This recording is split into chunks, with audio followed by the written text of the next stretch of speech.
आज मैं आपको 3 कंटेंट सिखा रहा हूं, एक एटम, एक मॉलिक्यूल और एक केमिकल फॉर्मूला कैसे बनाया जाता है। ज़्यादातर कंपटीशन एग्जाम के अंदर केमिकल फॉर्मूला बनाने के क्वेश्चंस आते हैं, अभी सिखा दूंगा। एक बार सीख गए, कोई सा भी क्वेश्चन एग्जाम में आ जाए हमेशा राइट होगा। क्लियर? तो हम क्या सीख रहे हैं बोलो? Atom, molecule and chemical formula. आपसे मैं कह रहा हूं सबसे पहले हम सीखते हैं, मैंने कहा एटम, ठीक है, बचपन से पढ़ा है। एटम ऐसा होता है जो अभाज्य होता है। क्लियर? बोलो परमाणु क्या होता है? यह है, मैंने कहा अभाज्य होता है।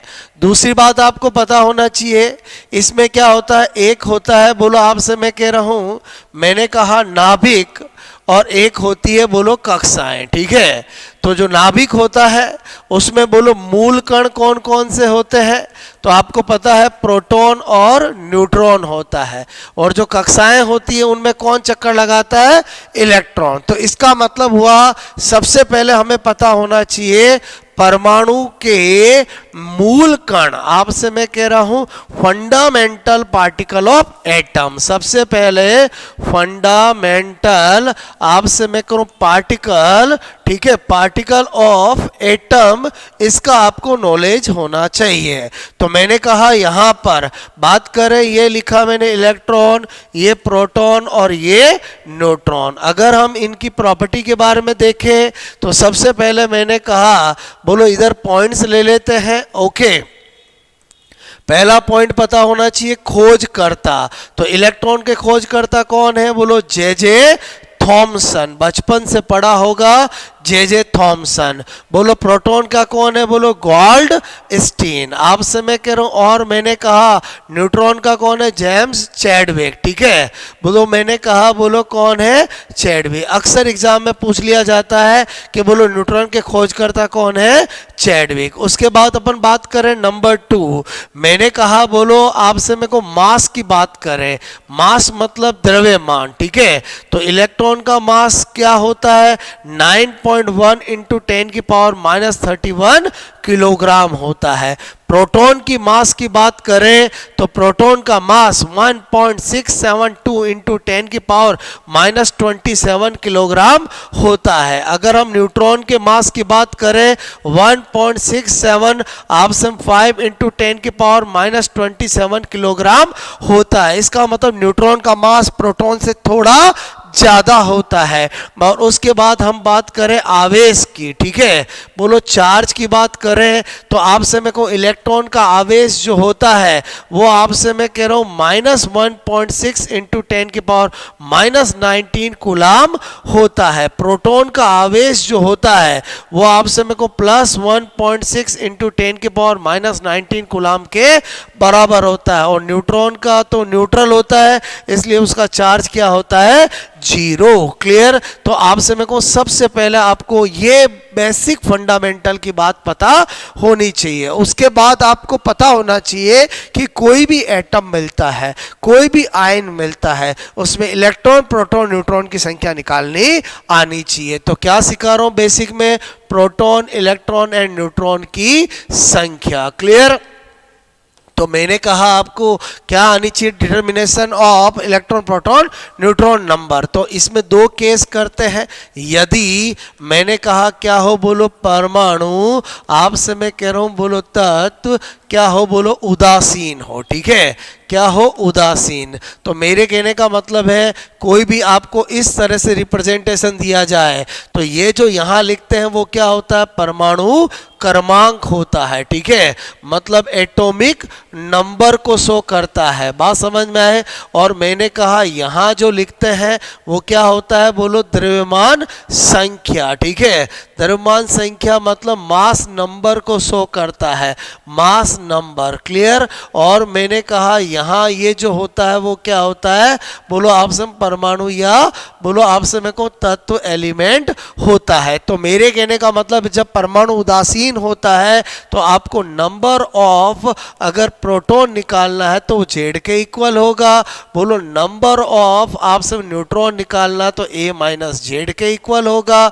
और नंबर ऑफ इलेक्ट्रॉन चूंकि न्यूट्रल होगा तो बोलो जेड के ही इक्वल होगा। फॉर एग्जाम्पल मैंने कहा ये मैग्नीशियम, ये 12, ये 24 में बोलो प्रोटॉन, बोलो न्यूट्रॉन एंड इलेक्ट्रॉन की संख्या होगी। क्लियर? ये मैंने आपसे पूछा है, कोई दिक्कत नहीं।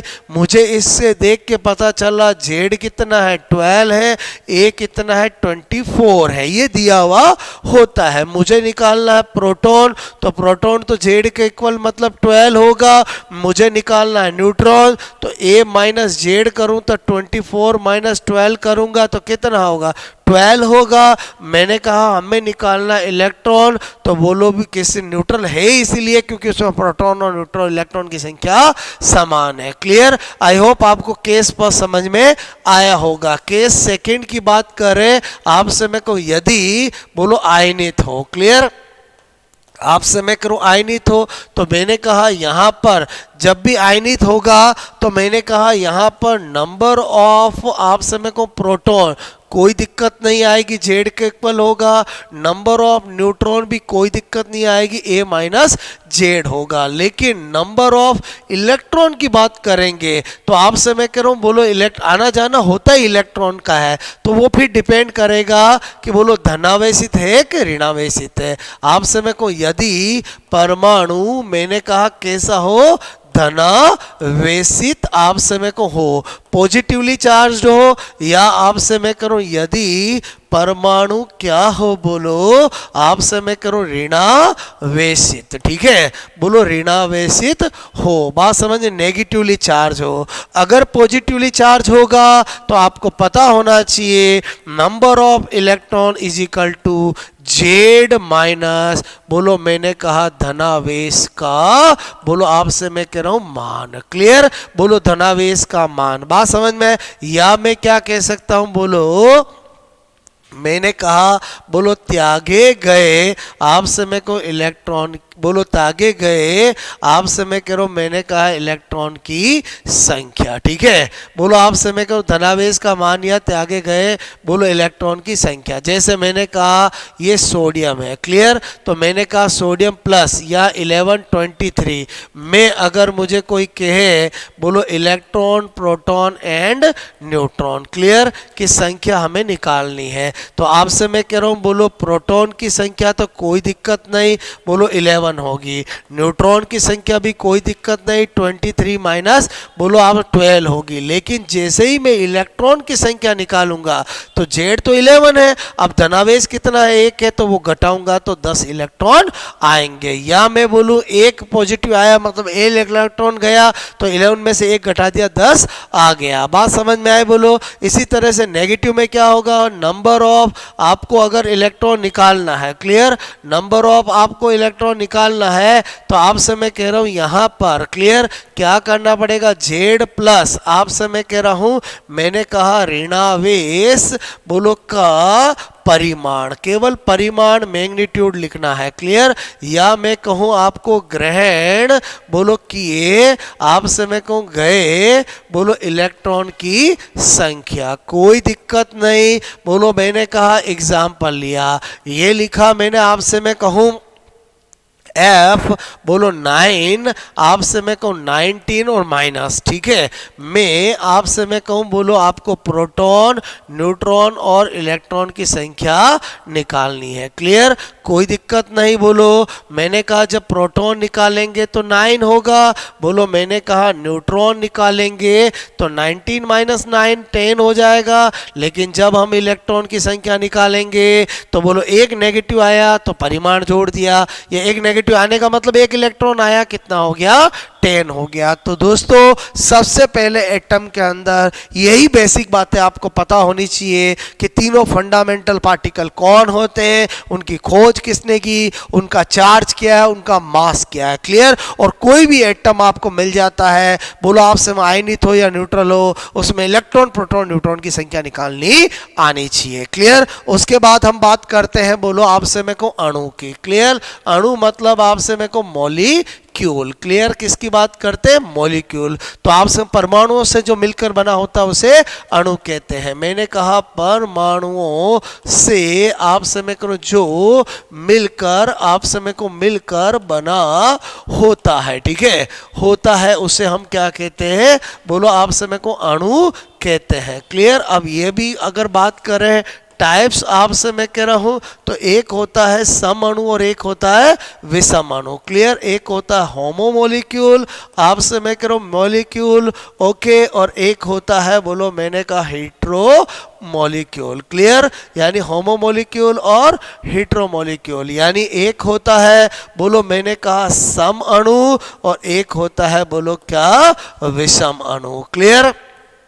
अगर हम सम अणु की बात करें, होमोमोलिक्यूल की बात करें, तो वह आप समय को मॉलिक्यूल, ठीक है, जो एक समान आप समय को अणु बोलो से मिलकर आप समय को मिलकर बना हो। क्लियर। जैसे मैंने कहा N2 है, H2 है, O2 है, F2 है, क्लियर, आप समय O3 है, एटसेट्रा, ऑल आर होमोमोलिक्यूल। क्लियर। हेट्रोमोलिक्यूल का मतलब होगा वह आप समय को मॉलिक्यूल, ठीक है, बोलो अणु आप समय कह रहा हूं जो बोलो एक से अधिक, बोलो एक से अधिक आप समय करो, बोलो परमाणु से एक से अधिक, बोलो आपसे मेरे को एक से अधिक प्रकार के, ठीक है, प्रकार के, बोलो आपसे मेरे को परमाणु, ठीक है, से मिलकर आपसे मेरे को मिलकर बना हो। क्लियर। जैसे मैंने कहा CO ले लिया, CO2 ले लिया, NO ले लिया, आपसे मैं करूँ CN ले लिया, बोलो आपसे एटसेट्रा। क्लियर। आई होप आपको मेरी बात समझ में आई होगी। क्लियर। फिर मैंने कहा बोलो अणु का क्या होता है? बोलो अणुभार, ठीक है। तो अणुभार क्या होता है? बोलो आपसे मैं कहूँ किसी भी आपसे मैं करूँ अणु, ठीक है, में उपस्थित आपसे मैं कहूँ परमाणुओं, ठीक है, परमाणुओं के परमाणु भार, आपसे मैं कहूँ परमाणु भारों आपसे मैं कह रहा हूँ का योग क्या कहलाता है? अणुभार। जैसे मैंने कहा मुझे निकालना CO2 का, बोलो आपसे मैं को अणुभार, ठीक है, तो मुझे क्या करना पड़ेगा? कार्बन का कितना होता है? 12, एक ऑक्सीजन का कितना होता है? बोलो 16, तो आपसे मैं कह रहा हूँ अपने आप ही आपका निकल जाएगा, बोलो आपसे मैं कह रहा हूँ कितना हो जाएगा? 44। क्लियर।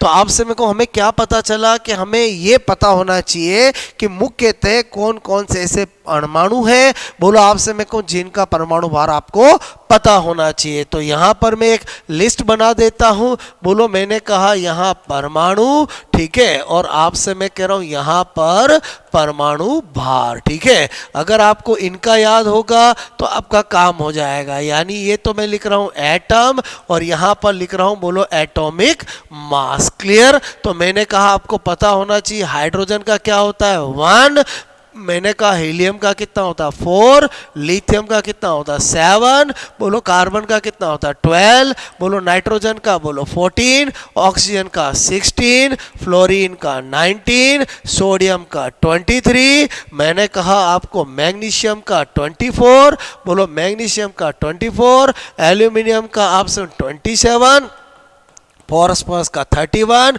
सल्फर का 32, क्लोरीन का 35.5, आपसे मैं कह रहा हूँ पोटेशियम का 39, कैल्शियम का 40, आपसे मैं कह रहा हूँ इसी तरह से आपको थोड़ा सा आयरन का 56, कॉपर का 63, आपसे मैं को Ag का 108, आपसे मैं थोड़ा सा इनका आइडिया है तो आपको कभी केमिस्ट्री में कोई दिक्कत नहीं आएगी। क्लियर। जैसे मैंने आपसे कहा कि मुझे कोई पूछे NaOH आपसे को का अणुभार बोलो क्या होगा? क्लियर। तो मेरे कहने का मतलब हम क्या करेंगे? बोलो NaOH का मोलिकुलर वेट निकालना, सोडियम का कितना होता है? 23, ऑक्सीजन का कितना होता है? 16, हाइड्रोजन का 1, टोटल जोड़ा तो कितना आ गया?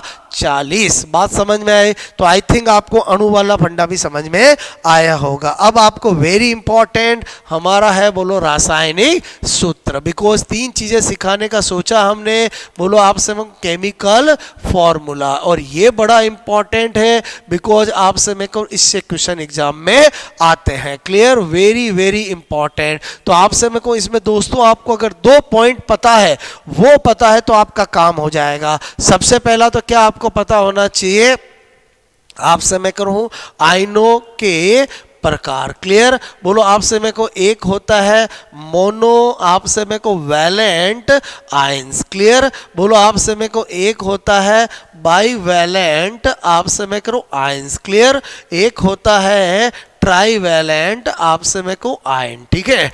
Trivalent ions. ठीक है? मतलब आपसे मेरे को एक संयोजी, ठीक है, ऐसे आयंस जिन पे क्या होता है एक चार्ज होता है, एक संयोजी। क्लियर? बोलो मैंने कहा द्विसंयोजी। क्लियर? और यहां पर क्या बता रहा हूं मैं, बोलो त्रिसंयोजी। बात समझ में आई? ओके, जैसे मैंने कहा यहां पर मैं लिखता हूं, बोलो Na+ लिखूं, K+ लिखूं, NH4+ लिखूं, Cl- लिखूं, Br- लिखूं, NO3- लिखूं, आपसे CO3- लिखूं। Clear? All are monovalent ion, चाहे प्लस आपसे मैं करूं हो या माइनस हो। अगर बाईवेलेंट की बात करूं, कैल्शियम+2 लिखूं जिस पे 2 चार्ज हो, Mg+2 लिखूं, SO4- लिखूं, CO3- लिखूं। क्लियर? बात समझ रहे हो मेरी? ओके, जिन पे क्या हो 2 चार्ज हो। क्लियर?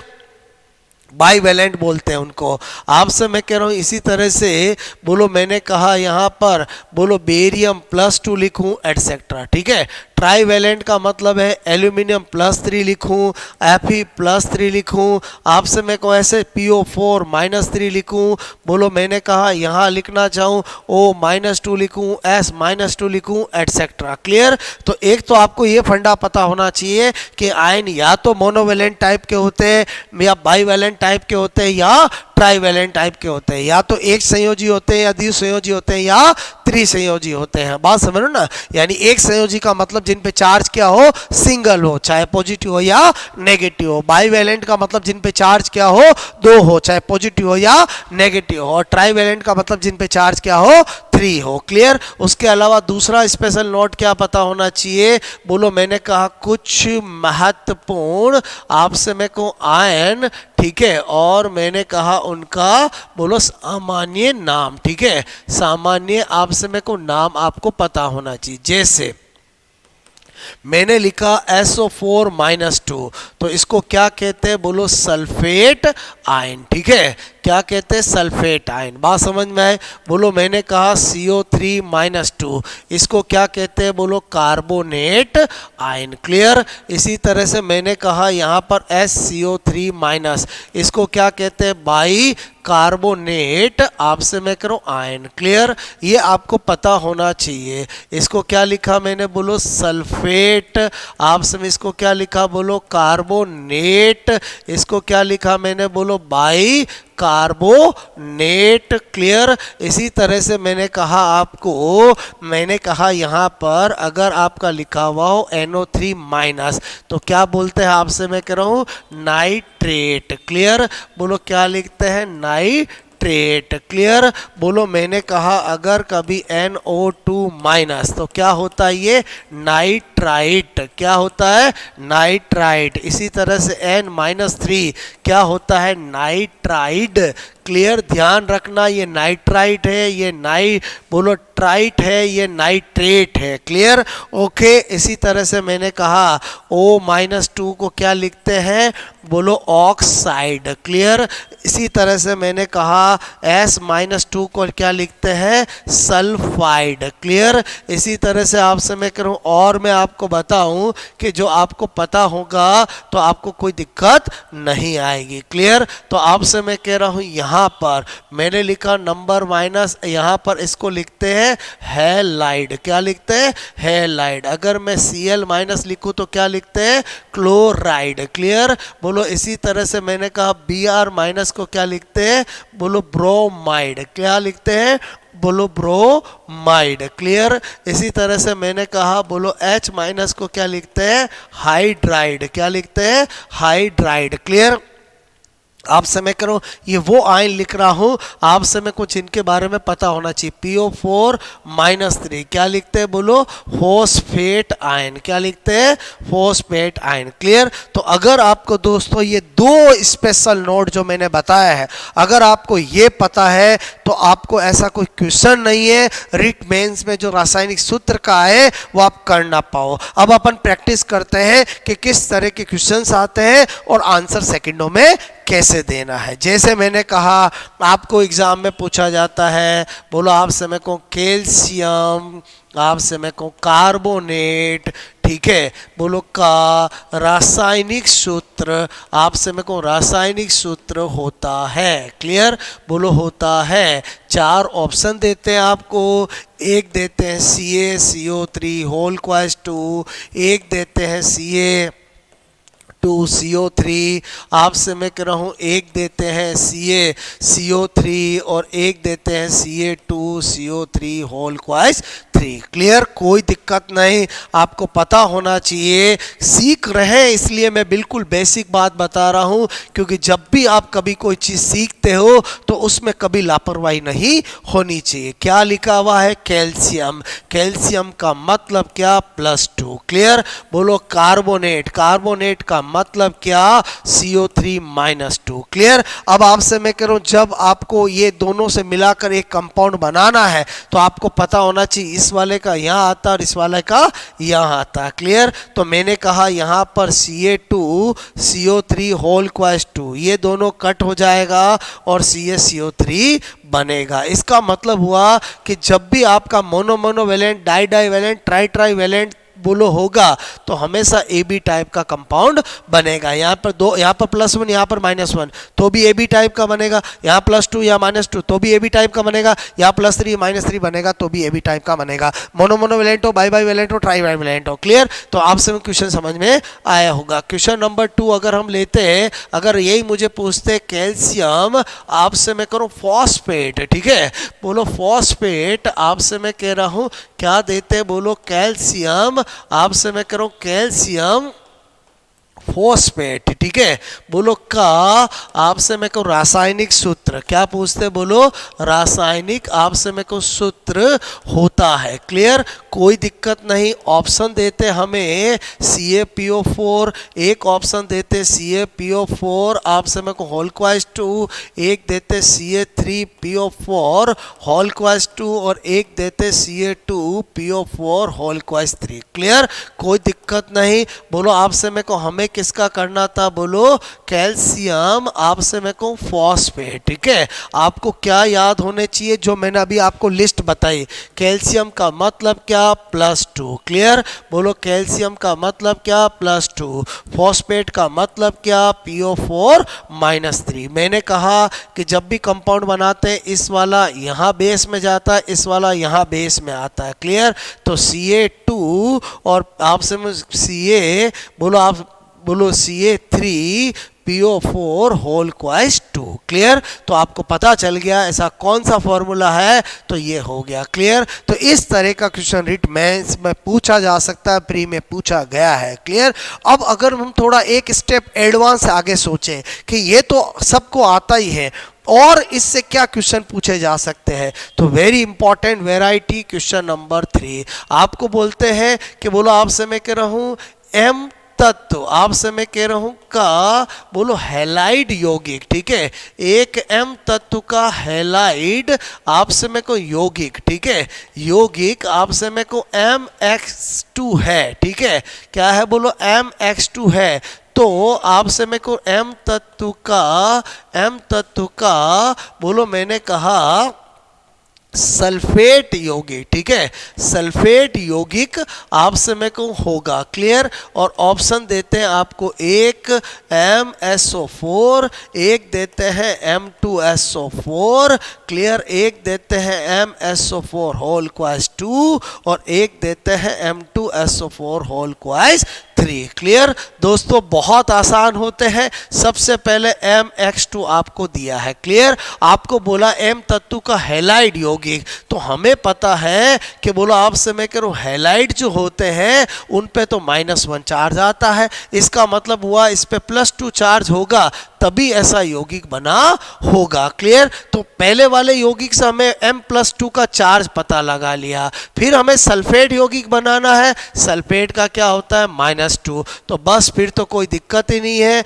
बोलो MSO4 ही आंसर हो जाएगा। इसका मतलब आपको इसमें क्या होगा, एक तत्व दिया जाएगा, उसके किसी कंपाउंड का फॉर्मूला दिया जाएगा, उसी तत्व का किसी और बोलो यौगिक के साथ आपको फॉर्मूला पूछा जाएगा। तो जो पहला यौगिक दे उसमें M तत्व का चार्ज पता लगा लेना है और फिर जो दूसरे के साथ पूछे उसका फॉर्मूला बना के टिक कर देना। ये बहुत अच्छी वैरायटी है, इसका क्वेश्चन अक्सर एग्जामों में पूछ लिया जाता है। तो आपसे मैं कह रहा हूं यहां पर बोलो मैं एक क्वेश्चन और करा देता हूं। मैंने कहा एक M तत्व, ठीक है, तत्व के कार्बोनेट, आपसे मैं कहूं कार्बोनेट का सूत्र, ठीक है, सूत्र मैंने कहा MCO3 है। तो इस तत्व बोलो आपसे मैं कह रहा हूं कि बाइकार्बोनेट, आपसे मैं कहूं बाइकार्बोनेट बोलो का सूत्र, बोलो आपसे मैं को सूत्र बोलो होगा, ठीक है, बोलो बाइकार्बोनेट, इस तत्व के बाइकार्बोनेट यौगिक, ठीक है, का सूत्र होगा। पहला ऑप्शन है MHCO3। क्लियर, दूसरा ऑप्शन है M आपसे मैं करूं 2, बोलो आपसे मैं करूं HCO3, तीसरा है M आपसे मैं को HCO3 होल क्वाइस्ट, और चौथा ऑप्शन है बोलो आपसे मैं को M3 HCO3 होल क्वाइस्ट 2। क्लियर, कोई दिक्कत नहीं। बोलो आपसे मैं करूं हमें क्या दिया हुआ है, बोलो आपसे मैं कह रहा हूं बोलो आपसे मैं को MCO3। क्लियर, अब मुझे पता है कि इस पे तो चार्ज -2 होता है, तो इस पे चार्ज +2 हुआ होगा तभी ऐसा बना होगा। बस हमें क्या पता चल गया, M पर चार्ज क्या है +2। कौन सा बनाना है, बाइकार्बोनेट। आपको मैंने लिस्ट बनाई थी, बाइकार्बोनेट पे चार्ज क्या होता है -1। फिर इससे जो यौगिक बनेगा ये वाला यहाँ आएगा, ये वाला यहाँ जाएगा, तो आपसे मैं कह रहा हूँ यही बनेगा। और इसमें आपको कौन सा मिल गया, C मिल गया और टिक कर दिया। तो इस तरह से मैंने आपको दोस्तों हमारा एक छोटा सा टॉपिक जिसका नाम है परमाणु अणुओं और रासायनिक सूत्र मैंने आपको समझा दिया है। स्पेशली जो रासायनिक सूत्र है उससे क्वेश्चन आने का चांस रहता है। क्लियर, आई होप आपको समझ में आया होगा। आपसे मैं जो मैं पैटर्न बताता हूं अगर वो समझ में आ जाता है, जो मैं थ्योरी बताता हूं कि इतनी याद रखना है और उनको अप्लाइड करना आना चाहिए। Okay, thanks a lot. कैसा आपको ये समझ में आया जरूर मुझे कमेंट्स द्वारा बताएं। इसी तरह से पढ़ते रहें और आपसे मैं को निरंतर आपको अपनी प्रोग्रेस करते रहें। Okay, thanks a lot.